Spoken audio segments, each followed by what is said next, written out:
नमस्कार मित्रांनो, आज आपण काल परवा झालेला जो दसरा मेळावा आहे आणि त्याच्यानंतर जे पण काही आपले मनोज जरांगे साहेब बोलले त्याच्याबद्दल बोलणार आहोत। दसरा मेळावा म्हटलं की अपेक्षा काय असते? समाजासाठी हक्काची घोषणा, सरकारला धडा शिकवणं आणि जनतेला उत्तर देणं। पण आपल्या मनोज जरांगे साहेबांनी तर वेगळाच इतिहास घडवला। भाषण झालं पण आरक्षणाबद्दल कमी आणि मुंडे भाऊ बहिणीवर जास्त। साहेब म्हणाले काय तर मुंडे भाऊ बहीण जिथे प्रचारला जातील तिथे त्यांची सीट पडेल। अरे रे, हा कसला आंदोलनाचा एजेंडा? हा तर सरळ इलेक्शन प्रेडिक्शन शो। जणू कोणी राजकीय ज्योतिषी उभा राहिला। माझ्या भविष्यकथनात दिसतंय मुंडे भाऊ बहीण यांची सीट पडणार। अहो साहेब, आंदोलन करता आहात की ज्योतिषी आहात? आरक्षण द्यायचा सोडा, पण आता भविष्य सांगायचं दुकान उघडली वाटतं। लोक हसतायत। जरांगे साहेबांनी आंदोलनातून आरक्षण नाही दिलं, पण ज्योतिषी सांगून फुकटातला नवा बिझनेस सुरू केला। जणू काय आज भाषण, उद्या जरांगे पंडित दरबार उघडणार आणि बोर्ड लागणार, हात बघून सीट सांगतो मुंडे भाऊ बहीण यांच्या भाग्यरेषा। आता प्रश्न असा, तुमचं लक्ष सरकारवर असायला हवं, पण तुम्ही तर सरळ मुंडे भाऊ बहिणींना रोज शिव्या देताय। इतका का राग आहे मुंडे भाऊ बहिणीवर? जणू मुंडे भाऊ बहीण सकाळी उठून तुमचा चहा घेऊन गेलेत किंवा पोटभर जेवताना तुमची थाळी हिसकावली आहे। साहेबांचं भाषण ऐकलं की वाटतं हा आंदोलन नाही, हा जरांगे वर्सेस मुंडे भाऊ बहीण बॉक्सिंग मॅच। फरक एवढाच, बॉक्सिंगमध्ये ग्लोव्ज लागतात, इथे फक्त माईक लागतो। अरे तुम्ही मुंडे भाऊ बहिणींची सीट पाडायला निघालात, तुम्हाला कळतं का? अरे ते जिथं जातात ते लीडमध्ये निवडून येतात आणि तुम्ही म्हणता आम्ही बोललो म्हणजे सीट तुमची पडेल। हे शक्य आहे का? आपल्याला जेवढं कळतं तेवढंच बोलावं। आपला अभ्यास कमी आहे हे याच्यावर अभ्यास करायचा सोडून दुसऱ्यांच्याच मागं डवसताय तुम्ही। काल परवाच्या मेळाव्यात काय झालं? लोक विचारतात आरक्षण काय, आणि साहेब उत्तर देतात मुंडे भाऊ बहीण जिथे जातील तिथे त्यांची सीट पडेल। अहो हे काय? जणू बाईने पोराला विचारलं गणिताचं ग्रहपाठ केलास का, आणि पोरग उत्तर देतं काय, ग्रहपाठ राहू द्या पण शेजारचं पोरग नापास होणार हे नक्की।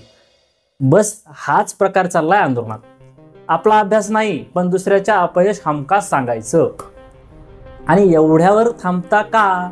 साहेबांनी जर उघडपणे म्हटलं, साहेबांनी काय म्हणलं उघडपणे? कालच हॉस्पिटलमध्ये म्हणले की वंजारी समाजाचं आरक्षण काढा। वाह रे वाह, ज्याला स्वतःसाठी हक्क मागायचा होता तो दुसऱ्यांचं काढा म्हणतोय। अहो साहेब, तुम्ही मराठ्यांसाठी हक्क मागायला हवे होते, पण तुम्ही दुसऱ्याला पायाखाली दाबायला लागलात। हे आंदोलनाचं नाही तर समाज फोडण्याचं राजकारण आहे।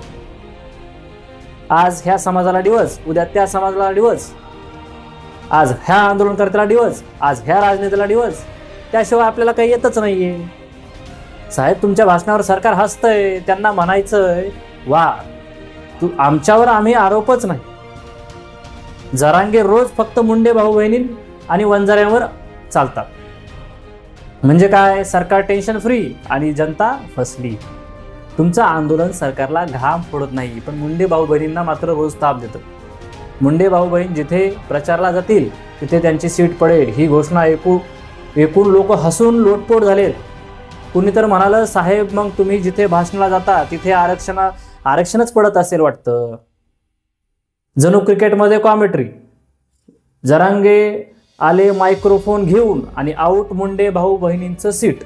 वा, पण साहेब जनता विचारते तुम्ही इतकं भविष्य सांगता तर मग आमचं भविष्य आरक्षण कधी मिळणार हे पण सांगा। पण नाही, उत्तर फक्त टाळ्या। आज जनता ओरडून विचारते साहेब आम्हाला हक्काचं आरक्षण हवं होतं, पण तुम्ही दिलं फक्त मुंडे भाऊ बहिणीवर हल्ला। वंजाऱ्यांचा आरक्षण काढा म्हणणं आणि भविष्य सांगणारी फुकटातली भविष्यवाणी। इतिहास जर खरंच लिहिला गेला तर तुमच्या नावासमोर असं लिहिलं जाईल, मनोज जरांगे आंदोलनाच्या नावाखाली राजकारणाची नोटंकी करणारा, समाजाचा फूट पाडणारा आणि भाषणबाजीचा कॉमेडी हिरो। जनतेला हवा होता न्याय, पण तुम्ही दिला तमाशा। जनतेला हवी होती दिशा पण तुम्ही दिली टाळ्या. जनतेला हवं होतं आरक्षण पण तुम्ही दिलं मुंडे भाऊ बहिणींच्या सीट पाडण्याची भविष्यवाणी. जरांगे साहेब, तुम्हाला असं वाटत नाही का की बाबा मी माझ्या मुद्द्याहून कुठतरी दुसरीकडे जातोय, उगाच ह्या समाजाला डिवस त्या समाजाला डिवस असं करत बसू नका. जर तुम्हाला खरंच तुम्ही स्वतः छत्रपती शिवाजी महाराजांचे काहीतरी लागत असू, काहीतरी त्यांचं देणं घेणं असेल तर असे वक्तव्य करू नका. मुंडे भाऊ बहिणींचं अस्तित्व संपवणार, अरे त्यांचा राजकीय वारसा पहा, त्यांचा अनुभव पहा, त्यांच्या मागे भरपूर काय होतं. पण तुम्ही उगाच आज याला दिवस आज त्याला दिवस, आज याच्याकडे बघ आज त्याच्याकडे बघतो, नका करू प्लीज. जय हिंद, जय महाराष्ट्र.